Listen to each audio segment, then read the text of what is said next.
Good morning, students.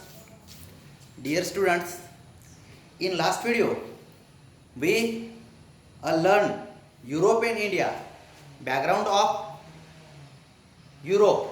What is the invention in Europe? What is the period of Renaissance? We get a detailed knowledge about Vasco da Gama. Leonardo da Vinci. That is a versatile person, multi-talent person. The example in our history. Today we are going to discussion in 4 points. That's religious reform movement, geographical discoveries, intellectual revolution in Europe, revolution in political Spain. Yes. Now we start a new concept. The reform movement spread throughout all sector of human life. जब नया जमाना शुरू हो गया तो यहाँ पर पूरे विश्व में रिफॉर्म मूवमेंट शुरू हो गई. रिफॉर्म मूवमेंट्स का मतलब होता है डेवलपिंग का पीरियड. आदमी अभी टैलेंटेड होने लगा है, आदमी लिटरेचर का स्टडी करने लगा है, आदमी नए नए विचारों पर चलने लगा है. Yes, through a knowledge science as well as the different sector of art we can observe the discoveries of reform movement. तो नए नए साइंस एंड टेक्नोलॉजी का इन्वेंशन होने लगा, उसी के साथ साथ different type of art and literature, इसके माध्यम से आदमी अभी टैलेंट बनने लगा, होशियार बनने लगा. अभी वो पुराने जमाने के सोच को वो छोड़ने लगा. The art and literature of renaissance period depict a sentiments and emotions of human being. और उसी के साथ साथ जैसा आदमी प्रगत होने लगा, डेवलप होने लगा, उनके साथ साथ उनकी भावनाओं का विकास होने लगा, उनके मत मतांतर का और एक दूसरे के प्रति जो लगाव होता है, रिस्पेक्ट होता है, ये भी उनका दिन बाय दिन बढ़ने लगा. Yes, a literature was produced in local language for the better understanding to the common people. देखो, ये पुराने जमाने में जो हाई लैंग्वेज और संस्कृत जैसे लिटरेचर लैंग्वेज में लिटरेचर था, ये सभी पीपल को समझ में नहीं आता था. इनको जो संस्कृत के जानकार यानी या हाई लैंग्वेज के जो जानकार लोग हैं उनको समझ में आता था. लेकिन ये टफ लिटरेचर जो था ये अभी कॉमन और सिंपल लैंग्वेज में वो ट्रांसलेट होने लगा. इसकी वजह से हर आदमी कॉमन से कॉमन पीपल उस लिटरेचर का स्टडी करने लगा और वो डेवलप होने की शुरुआत होने लगी. देखो 1450, ये देखो 1450 सबसे इंपॉर्टेंट ईयर है. 1450 है. 1450 ये साल जो है ना लिटरेचर में एक बहुत बड़ा इन्वेंट और एक स्प्रेड करने का एक साल है, क्योंकि 1450 में प्रिंटिंग प्रेस का इन्वेंशन हुआ. क्या हुआ? प्रिंटिंग प्रेस, यानी टाइप जो हम प्रिंट निकालते कि नहीं, तब देख कब 1450 Johns Gutenberg from Germany discover the printing press. First printing press कब डिस्कवर हुई, किसने की? John Gutenberg. ये 1400 के शतक में जर्मनी का ये साइंटिस्ट था. इन्होंने जॉन्स गटेनबर्ग इन्होंने प्रिंटिंग प्रेस का इन्वेंशन डिस्कवर किया. Due to this discovery new ideas, concepts and knowledge reach to all sector of society. और इस प्रिंटिंग प्रेस की वजह से बहुत सारे बुक्स इस्टेब्लिश होने लगा, नॉलेज इस्टेब्लिश होकर ये हर पीपल तक पहुंचने लगा. और इसकी वजह से हर आदमी का डेवलपमेंट में ये बहुत बड़ा ये रोल रहा, ये प्रिंटिंग प्रेस का जो इन्वेंशन हुआ इसकी वजह से. अब देखेंगे हम religious reform movement. Religious reform movement यानी धार्मिक सुधारना मूवमेंट, धर्म में सुधारना, ये विचारों में सुधारना, ये मूवमेंट क्यों चली? ध्यान दो. अभी देखो, the independent intellectual attack the old religious ideologies of Roman Catholic church. Roman Catholic church जो है उनमें उनका एक धर्म रहता था, उस धर्म की वजह से सब लोगों को चलना पड़ता था. हमें वो पसंद रहो या न हो, हमें अच्छा लगो या न लगो, हम पे अन्याय हो या कुछ भी हो, लेकिन वो जैसे बोलते हैं उनके तत्व पर, उनके धर्म पर ही हमें चलना पड़ेगा, ऐसा उस टाइम पर बंधन रहता था. इसकी वजह से कॉमन पीपल को तकलीफ होती थी वो धार्मिक तत्व की वजह से. तो क्या हुआ कैथोलिक चर्च की वजह से? The Christian priests were taking advantage of the ignorance of the people and were indulged in unnecessary rituals. तो ये जो धर्म के जो धर्मगुरु, धर्म के जो मंत्र, जो उनके अधिकारी होते हैं कि नहीं, वो कॉमन पीपल का अभी वो उनको तकलीफ देकर उनका जो एक प्रकार का वो पनिश देते थे, उनको छल करते थे. यस, उनको धर्म के नाम पर उनका शोषण करते थे. धर्म के नाम पर उनकी लूटपाट करते थे। ये रिलीजियस, ये धर्म के ठेकेदार बोलेंगे जिनको हम। तो इससे छुटकारा पाने के लिए देखो अभी क्या हुआ, तो ये उनको तकलीफ, लोगों की तकलीफ का हद पार होने लगा। इसकी वजह से फिर वहां पर एक नई विचारधारा शुरुआत हुई। देखो ये, they looted the people in the name of religious, धर्म के नाम पर वो लोगों को लूटपाट करते थे, धर्म के नाम पर लोगों पर वो अन्याय करते थे। धर्म कौन करते थे? धर्म के ठेकेदार, धर्मगुरु जिनको बोलते थे। कैथोलिक चर्च में जो उनके धर्मगुरु होते ना, ये ना, तो वो लोगों की लूटपाट करते थे। The movement that began against it known as religious movement, और ऐसे जो धर्म के नाम पर समाज का, लोगों का जो लूटपाट करते हैं, लोगों पर अन्याय करते हैं ना, उसके खिलाफ कॉमन पीपल ने जो मूवमेंट चलाई थी, जो धर्म में जो लोगों पर बंधन, लोगों की तकलीफ देते, लोगों की लूटपाट करते हैं, लोगों का छल कपट करते हैं ना, धर्म के विचार के नाम पर, ऐसे लोगों के खिलाफ जो मूवमेंट चलाई थी, अपने देश में नहीं, यूरोप में जो मूवमेंट चलाई थी, उसका ही नाम है रिलीजियस रिफॉर्म मूवमेंट। इसको हम धर्म सुधारना मूवमेंट बोलेंगे, religious reform movement. Yes, the movement that began against it is known as the religious reform movement. Due to this movement, a human freedom and rationalism gain more importance. और इस movement की वजह से common people को freedom मिल गया। उस धर्म के तत्व के अंदर जो उनको तकलीफ होती थी, वो उन धर्म के बंधन में, धर्म के वो पारतंत्र में जो जीते थे ना, गुलामी में जीते थे ना, ऐसे लोगों को धार्मिक बंधन से गुलामी मिल गई, धार्मिक वजह से वो गुलामी से वो मुक्त हो गए। इसकी वजह से वो लोग अभी खुद के दिल से, खुद के दिमाग से वो सोचने लगे और उनके खुद की डेवलपिंग के लिए उनकी कोशिश शुरू हो गई। इसके लिए रिलीजियस रिफॉर्म मूवमेंट ये इम्पोर्टेंट है। अभी देखेंगे ज्योग्राफिकल डिस्कवरीज। हमारे विश्व में अभी ज्योग्राफिकल डिस्कवरी क्यों हुई?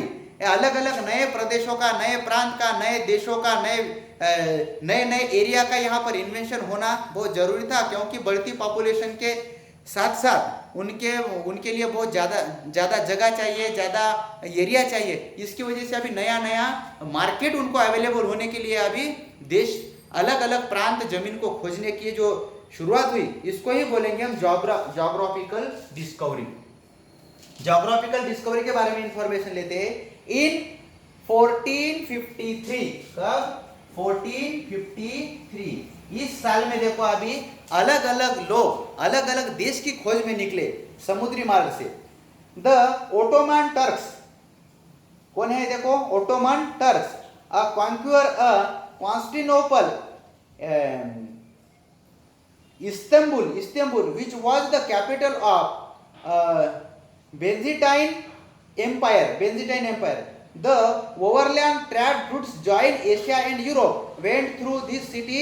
Since the Turks blocked this route, there was a need to finding alternative trade routes for the European countries of rich Asia. This led to a new phases of geographical discovery. अभी geographical discovery की जरूरत क्यों पड़ी? उसके पहले क्यों नहीं जरूरत थी? तो उसके पहले यूरोप और हमारा कॉन्टिनेंट जो है एशिया, यूरोप और एशिया, इसका जो कम्युनिकेशन था, इसका जो ट्रेडिंग का एक रूट था, ये रूट देखो ये कहां से था, कौन से एरिया से चलता था?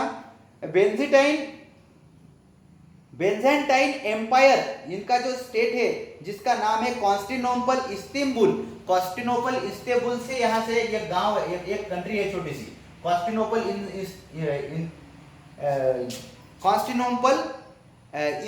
इस्तांबुल बोलते। तो यहाँ से यहाँ कम्युनिकेशन चलता था यूरोप से एशिया में, ओके। लेकिन यहाँ का जो ओटोमन तुर्क नाम का जो एम्परर है, वहां का राजा है, इस राजा ने यहाँ का जो रूट है वो ब्लॉक कर दिया। वो जो हम यूरोप से एशिया में लोग सीधे सीधे आते थे, कौन से रूट से? लैंड रूट से, यानी रास्ते से आते थे, वहां से रूट था एशिया से, यूरोप से एशिया में आने का। लेकिन वहां का जो ओटोमन तुर्क नाम का राजा है, उसने ये रूट क्या कर दिया? ब्लॉक कर दिया। ये रूट ब्लॉक करने के बाद में फिर यहाँ के लोगों को, यूरोप के लोगों को और एशिया के लोगों को फिर अल्टरनेटिव रूट की जरूरत पड़ी, अल्टरनेटिव रूट सर्च करने की। यहाँ से इधर कैसे है, यहाँ से इधर कैसे है। तो ये रूट जो है ना, ये समुद्री इलाके से फिर उन्होंने रूट इन्वेंशन किया। कौन से इलाके से? समुद्री इलाके से। तो देखो ये the European countries to reach Asia, this led to a new phase of geographical discovery. तो इन्होंने अभी सी रूट इन्वेंशन किया, समुद्री मार्ग है, सी के माध्यम से इन्होंने रूट इन्वेंशन किया। Alternative need finding alternative trades route for the European countries to reach Asia, this led to a new phase of a geographical discovery। ये geographical discovery का नया फेज है। क्या हुआ देखो, ओटोमन तुर्क ने यहाँ का रूट ब्लॉक करने के बाद में यूरोप के लोगों को जब एशिया में आना था, हमारे इंडिया के साइड में आना था, तो उनको एक नया समुद्री रूट उनको फाइंड करना था। तो इस समुद्री रूट के लिए जो इन्वेंशन हुआ उसको ही बोलेंगे हम ज्योग्राफिकल डिस्कवरीज। ओके, आगे क्या है देखो, अभी ज्योग्राफिकल डिस्कवरी में क्या क्या हुआ इसके बारे में हम थोड़ा सा डिस्कशन करेंगे। During the 15th century, a European sailors went to expeditions to discover sea route to India। ये यूरोपियन पीपल इंडिया में आने के लिए उन्होंने सी रूट्स अभी सर्च करने के लिए उन्होंने मुहिम चलाई। इन 1487 में देखो वहां से कौन निकला था, 1487 the Bartholomew Dias, a Portuguese sailor, Bartholomew Dias जो पोर्तुगीज से निकला, ये sailor began his expedition in search of India, वो भारत की खोज में निकला था। वो यूरोप से भारत की खोज में निकला था। कौन, ये इसका नाम है बार्टोलोम्यू डायस, ये भारत की खोज में निकला था। लेकिन ये कहाँ पहुंचा, ये समुद्री इलाके से जाते जाते जाते African continent which we known as the Cape of Good Hope, वो कहाँ पहुंचा, केप ऑफ गुड होप को 1487 को वो निकला था यूरोप से इंडिया में जाने के लिए। लेकिन वो इंडिया में गया क्या, नहीं, वो समुद्री इलाके में सी रूट से उनको डायरेक्शन ठीक से पता नहीं चला, तो आगे चल के वो साउथ अफ्रीका को जाके टच हुआ, और जो जहां टच हुआ उस एरिया का नाम था केप ऑफ गुड होप। ध्यान में रखो, ठीक है। कौन है ये, बार्टोलोम्यू डायस, वहां से निकला था, वो कहां पहुंचा, केप ऑफ गुड होप को। अभी दूसरा आदमी 1492 में निकला था, 1492 में निकला था। इसका नाम क्या है देखो, यह है क्रिस्टोफर कोलंबस। कोलंबस सभी को पता है, हम हिस्ट्री में हम अभी तक पढ़े हैं। क्रिस्टोफर कोलंबस 1492 में वो यूरोप से निकला। वो जर्नी करते करते करते उनको इंडिया को जाना था। कहाँ जाना था, Christopher Columbus set on his journey to India, वो इंडिया के लिए निकला था by sailing towards west but reach on the eastern coast of continent of America.